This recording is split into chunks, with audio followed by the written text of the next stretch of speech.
जय श्री सद्गुरुदेव भगवान की जय। श्री गणेश देव की जय।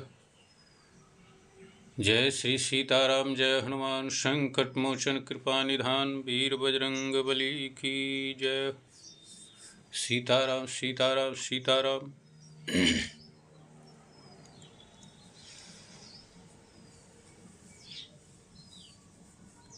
कथा सत्संग जो व्यास गद्दी पर नियम के अनुसार बैठकर, व्यास गद्दी पर बैठकर नियमानुसार कथा होती है। और सत्संग कथा जो किया जाता है, तो कथा व्यास गद्दी पर बैठकर कथा कहने का अधिकार ऐसा शास्त्रों में बताया गया है, ग्रंथों में, पुराणों में, कि सिर्फ ब्राह्मण ही कर सकते हैं। जो धार्मिक कथा है, आध्यात्मिक कथा, जैसे श्रीमद् भागवत महापुराण की कथा या 9 दिन का जो रामायण कथा या उससे कम दिन का भी किया जाता है संक्षिप्त में, यह जो भी पुराणों की कथा है, उस सभी कथा कहने का अधिकार, नियम सिर्फ भगवान ब्राह्मण को ही दिए हैं। वो ब्राह्मण ही कह सकते हैं कथा, बाकी जाति को कथा नहीं कहना चाहिए। ये सत्य बात है, जो सत्य है वही मैं कह रहा हूँ। हाँ, इसे बैठकर जहाँ तहाँ खंड कथा कह सकते हैं, कोई भी भगवान का कथा सुन सकते हैं, कह सकते हैं, वो चलेगा। भजन गा सकते हैं, कीर्तन गा सकते हैं, वो सब चलता है, कोई भी कर सकता है। लेकिन व्यास गद्दी पर बैठकर जो नियम के अनुसार अखंड कथा होती है, बीच में उतरना नहीं है, पेशाब नहीं करना है, पानी नहीं पीना है, नियम के अनुसार, वो कथा सिर्फ ब्राह्मण ही कर सकते हैं। दूसरे को नहीं करना चाहिए कथा। दूसरे अगर कहते हैं तो दोष लगता है।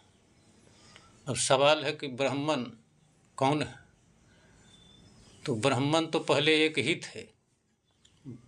जाति तो सिर्फ चार ही है, भगवान 4 ही जाति का उत्पत्ति किए, ब्राह्मण, क्षत्रिय, वैश्य और शूद्र यानी सेवक। लेकिन 4 से अनेक जातियाँ हो गया कर्म से। ब्राह्मण में भी बहुत सी जाति हो गए, कर्म अपना लिए। वैसे तो 4 जाति माने गए हैं मुख्य कर्म के अनुसार, और भी जाति में अनेक जाति हो गए कर्मानुसार, लेकिन कर्म को बड़ा नहीं माना गया है। पहले जन्म को बड़ा माना गया है। जन्म जाति बड़ा होता है, कर्म तो बाद का है। जिनका जिस जाति में जिनका जन्म हुआ है, वो दूसरा कर्म भी अगर करते हैं, फिर भी वो जिस जाति में जन्म हुआ है वही जाति वो माने जाते हैं, दूसरा जाति नहीं माने जाएंगे।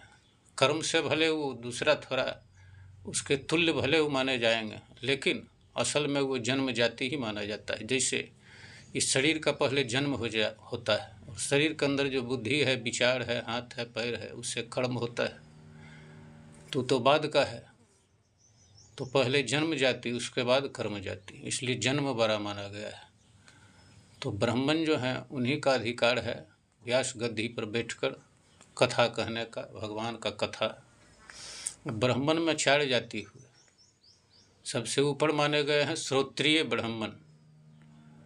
श्रोत्रिय ब्राह्मण का काम है यज्ञ करना, यज्ञ कराना, पूजा करना, पूजा कराना, दक्षिणा दान लेना, मांगना, और दान देना, ये भी उनका कर्म है।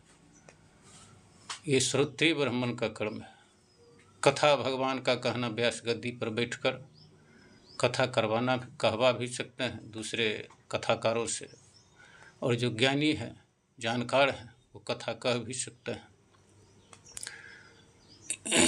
तो एक ब्राह्मण से 4 ब्राह्मण हुए। सबसे ऊपर माने गए हैं श्रोत्रिय ब्राह्मण, जिनका कर्म है धार्मिक कर्म, सबसे बड़ा कर्म। दूसरा है महापात्रा, जिनका कर्म है श्राद्ध करवाना। श्राद्ध करवाना सिर्फ महापात्रा का ही कर्म है। हालांकि आजकल सभी ब्राह्मण करने लगे, वो अलग बात, लेकिन नियम के अनुसार श्राद्ध का कर्म जो है वो महापात्रा को ही है।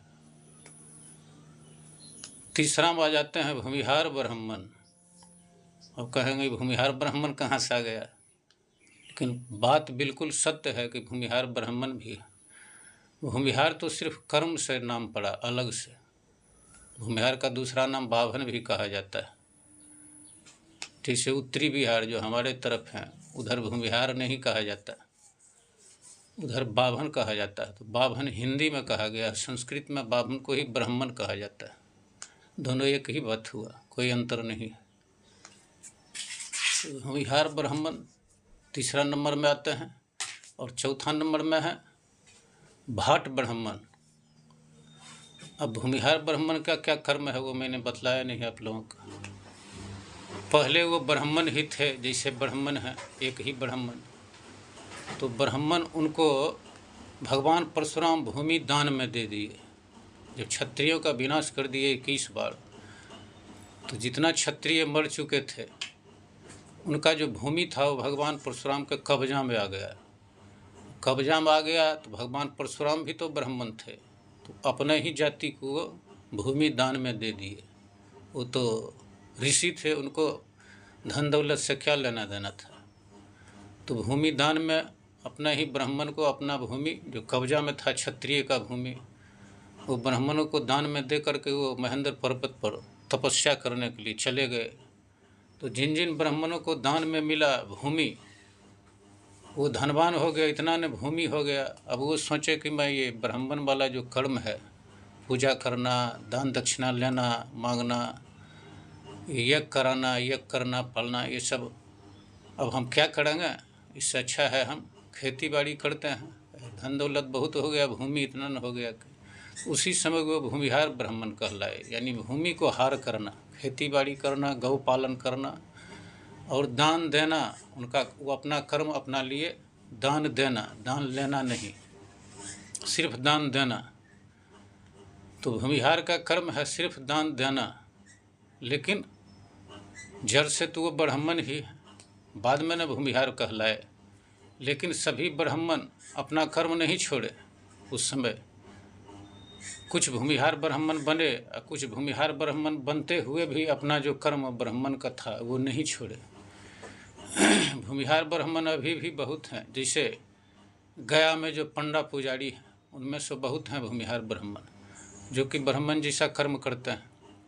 हालांकि उनको दान दक्षिणा ही मांगना चाहिए, इससे दोष लगता है, लेकिन फिर भी उनका पूर्वज वो करते आ रहे हैं तो वो मांगते हैं, वो अलग बात। लेते हैं, कर्म करते हैं तो लेते हैं। देवघर में जो पंडा पुजारी हैं बहुत से भूमिहार ब्राह्मण हैं। काशी में भूमिहार ब्राह्मण हैं। बहुत से भूमिहार ब्राह्मण श्राद्ध भी करवाते हैं, नारायण बलि श्राद्ध तक करवाते हैं। हालांकि उनको उसके बदले में मांगना नहीं चाहिए, जो इच्छा है देता वो अलग बात। लेकिन बहुत से मांगते हैं तो उनको दोष लगता है, नहीं समझते, लोभ में ऐसा कर रहे हैं तो गलत है, मांगना नहीं चाहिए। जो दे दिया वही ले लेना धर्म है। तो भूमिहार ब्राह्मण का भी कर्म है, वो भी व्यास गद्दी पर बैठकर भगवान का कथा कह सकते हैं, उनमें कोई दोष नहीं है। इसलिए कि वो भी तो जाति से ब्राह्मण ही है। पहले ब्राह्मण ही थे, बाद में भूमिहार ब्राह्मण हुए, तो कर्म से हुए। भूमिहार शब्द कहीं कोई ग्रंथ में थोड़ी लिखा है, बाभन लिखा है। श्री रामचरितमानस अयोध्या कांड में बाभन लिखा है। बाभन माने ब्राह्मण, ब्राह्मण संस्कृत शब्द हुआ, हिंदी में बाभन कहा गया है, बात एक ही हुआ। तो भूमिहार ब्राह्मण भी व्यास गद्दी पर बैठकर कथा कह सकते हैं, जो नियम के अनुसार कहते हैं, जो संयम नियम में रहते हैं, खान पान में संयम, शास्त्रीय के विधि के अनुसार चलते हैं, शास्त्रीय नियम के अनुसार वो कथा कह सकते हैं। जिनको जानकारी है सत्य कथा का, ग्रंथों का, उनको कथा कहने में कोई दोष नहीं है। और भाट ब्राह्मण का वो भी कह सकते हैं। चारों तो एक ही है, जैसे एक पिता का 4 पुत्र होते हैं, लेकिन पिता तो ही है। तो पिता से जो 4 पुत्र हुए वो पिता का ही जाति कहलाएंगे। इसी तरह से एक ब्राह्मण से 4 ब्राह्मण हुए, तो जो एक ब्राह्मण थे तो चारों जो है वो कर्म से अलग भले हो गया, लेकिन जाति से तो ब्राह्मण ही कहलाएंगे। तो चारों ब्राह्मणों को जो ये महापात्रा है वो भी कथा कह सकता है। ज्ञानी अगर हैं तो वो भी कथा कर सकते हैं। तो चारों ब्राह्मण कथा कर सकते हैं। 4 के बाद जो और भी हैं उनको कथा नहीं कहना चाहिए, खास करके व्यास गद्दी पर बैठकर।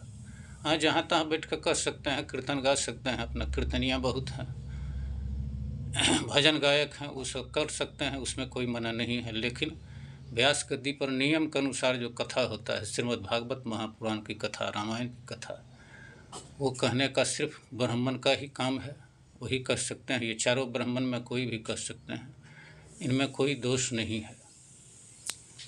यही सत्य है जो मैं आप लोगों को सुनाया। इससे ज़्यादा मैं और क्या कर सकता हूँ। हाँ, भूमिहार ब्राह्मण का काम है कथा कहना। व्यास गद्दी पर बैठकर कथा कह सकते हैं, मगर दान दक्षिणा मांग नहीं सकते। अगर मांगते हैं तो उनको दोष लगता है, पाप लगता है। वो फ्री में कथा कहेंगे, क्योंकि उनके पूर्वज दान मांगना दक्षिणा मांगना छोड़ चुका है। तो फ्री में उनको अगर इतना ज्ञान हो गया है धर्मशास्त्रों का, ग्रंथों का, पुराणों का, तो जिनको ज्ञान है वो ज्ञान को दबा कर नहीं रखना चाहिए, उसका प्रदर्शन करना चाहिए, उससे पुण्य की प्राप्ति होती है। तो भूमिहार ब्राह्मण भी व्यास गद्दी पर बैठकर कथा कह सकते हैं, मगर कथा कहने के बदले में वो पैसा मांग नहीं सकते, उनको मांगना नहीं चाहिए, दक्षिणा भी मांगना नहीं चाहिए। और अपना मन से कोई कुछ देता है तो ले लेना है, क्योंकि कुछ अगर श्रद्धा से दे रहा है तो ले लेना चाहिए। नहीं लेने से उनका अपमान होता है, जो दे रहे हैं मन से खुश होकर के, भगवान पर चढ़ावा समझ के, तो ले लेना चाहिए। नहीं लेने से उनका अपमान होता है। लेकिन मांगना नहीं है, मांगना तो किन्हीं को भी नहीं चाहिए, व्यापारी के जैसा। जैसे इतना लाख लेंगे, आजकल मांगते हैं इतना लाख रुपया लेंगे तो कथा कहेंगे जाके, भागवत कथा या रामायण कथा, तो ये व्यापारी जैसा भाषा हो गया। उनको कहना चाहिए कि जो इच्छा है अपना दे दीजिएगा, हमारे साथ और भी है, सब साज बजाने वाले, हारमोनियम, तबला, नाल, फलना, ये सब उनको तो चाहिए, तो अपना अंदाज पर दे दीजिएगा। और क्या है, इस तरह से मांगना है। ऐसा नहीं कि इतना लेंगे तो जाएंगे तो व्यापारी हो गया, ये सब गलत है। तो ऐसे ही कथा 4 ब्राह्मण जो हैं, चारों में कोई भी कर सकते हैं, इसमें कोई मना नहीं है। जय श्री सीताराम, जय हनुमान, नमः पार्वती पतये, हर हर महादेव।